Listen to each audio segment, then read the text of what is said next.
Эгерде убактың бар кезде илим алып окуп сабаттуу болбосоң, эртең билимсиздиктин туткуну болосуң, илимсиздиктин туткуну болосуң. Илимсиздик, билимсиздик деген нерсечи, бул чоң проблема чындыгындачы. Азыр силер мисалы үчүн бир суроода мусулман балдары катары силерге бейишке түшөм деген максат барбы?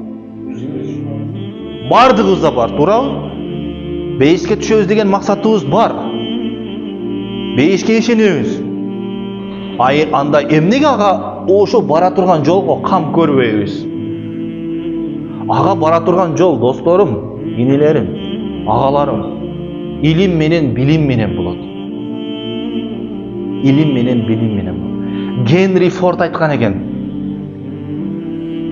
Кээ бирөөлөр 20 жашында өлөт, кээ бирөөлөр 80 жашында өлөт.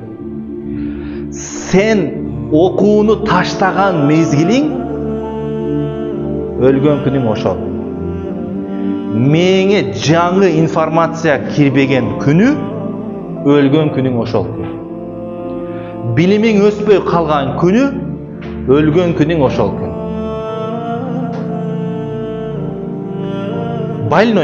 Больницага апардың, больнойду.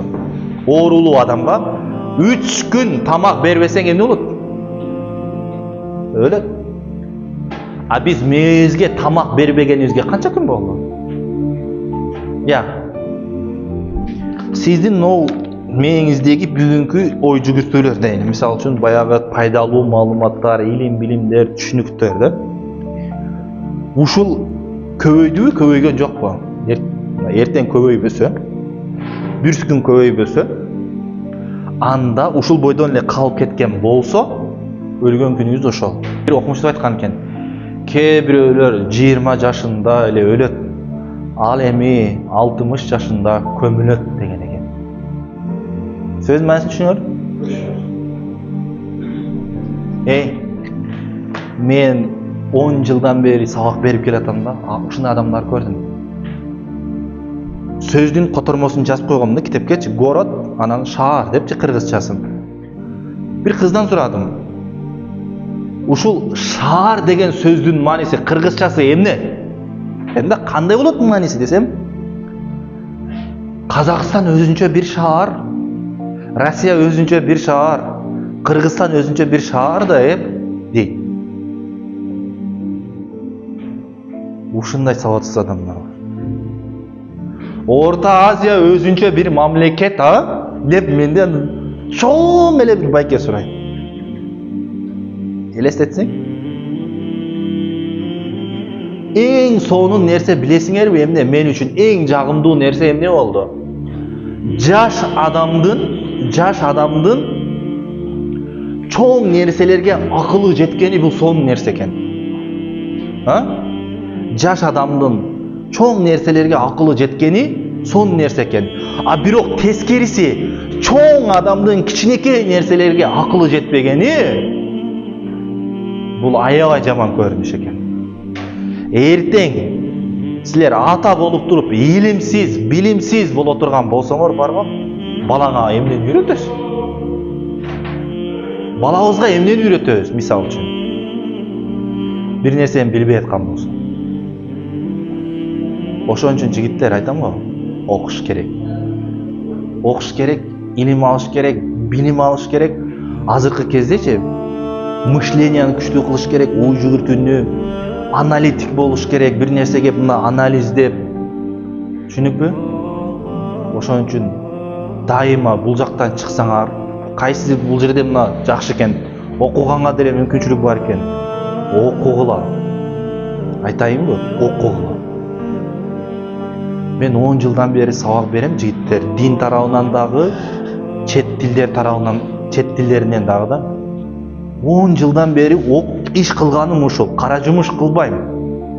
Эртеден кечке окуйм, сабак берем, окуйм. Билесиңерби? Эми эле бая эрте менен күн чыгат го. Мына ошондой болду да. Күн эми чыгып келатат. Мен ичимде, баягы чак түш боло элек али. Бирок илимдин мөмөсү аябай сонун экен да. Вообще башкача жашайсыңар. Чын. Эгерде адамдын түшүнүгү, илими күчтүү болсо, кругозору кең боло турган болсочу, сени бир тар жерге камап кое турган болсо дагы, бирок дүнүйө сенин ичиңде болот. Элестесиңер? Дүнүйө сенин ичиңде болот. А бирок кругозоруң тар боло турган болсо, сени кенен дүнүйөгө алып чыгып койсо деле, сен ичиң тар, кысылып жашайсың. Ишенип койгула. Ошон үчүн окугула. Ой жүгүртүңөр кенен кылгыла. Кээ бир адамдар бар, эртеңки күнүн көрө албайт. Буквально эртеңки күнүн көрө албайт. Түштөн кийин эмне болушун көрө албайт. А бирок кээ бирөөлөр бар, 10 жыл, 15 жыл вперед көрөт. Буну мамлекеттердин мисалында алып карасаң деле болот. Башка өнүккөн мамлекеттер азыр чет өлкөгө барып келип, адамдар айтып атат, биз бир кылым артта калып кеткен экенбиз депчи. Ошол сыяктуу мамлекет өнүгүүдөн артта калып кеткен сыяктуу, биз дагы адамдар дагы өнүгүүдөн артта калып кетип атабыз. Ошон үчүн эмне кылабыз? Окуйбуз. Карагыла. Мен силер ким болсоңор дагы, мисалы профессияңар, айталы бул доктор, Бул доктор. Доктор бул профессия, туурабы? Профессия. Көп адамдар ушул өзүнүн профессиясы менен эле калып калат. Буга плюс бир нерсени кошуш керек. Профессия плюс илимди кошкула, жигиттер. Бир жерде эртең балким таможняда иштейсиңер, балким бир жерде командир болосуңар, балким бир жерде дагы бир департаментте иштейсиңер, мисалы. Дагы бир частьта иштейсиңер, бир кайсыл жакта болбосун, профессияңарды алгыла. Андан кийин эмне алабыз? Илим дегенде бул баягы иман жагынан да. Анан билим сөзсүз алгылат. Билим дегенде мисал үчүн чет тилдери, аны алгыла. Андан кийин плюс иман. Иманды эч качан унутпагыла. Профессия, илим, билим, анан эмне экен? Иман. Ушу нерсени алып кетсең, сенден толук бир нерсе чыгат. А көпчүлүгүбүз жалаң эле мугалим болот. Профессияны алат, болду, бүттү, молжак жок. Илим, билим жок. Илим, билим дегенде башка дагы. Мен агаймын.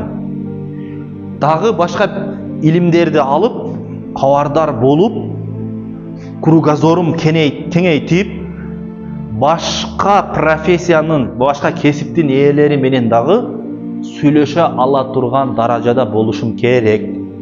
Түшүндүңүздөрбү? Анан иманы, бирок мына илим, билим болуп туруп, иман, адеби жок боло турган болсо, адеп ахлап, иманы жок боло турган болсо, инсабы жок боло турган болсо, анда бул эмне кылат? Баарын күйгүзүп жок кылат. Ошон үчүн аларыбыз эмне экен? Профессия, илим, билим, анан иман.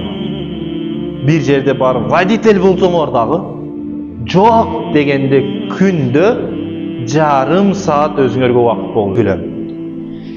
Мигрант болсоңор дагы жарым саат китеп окугула. Сөзсүз окугула.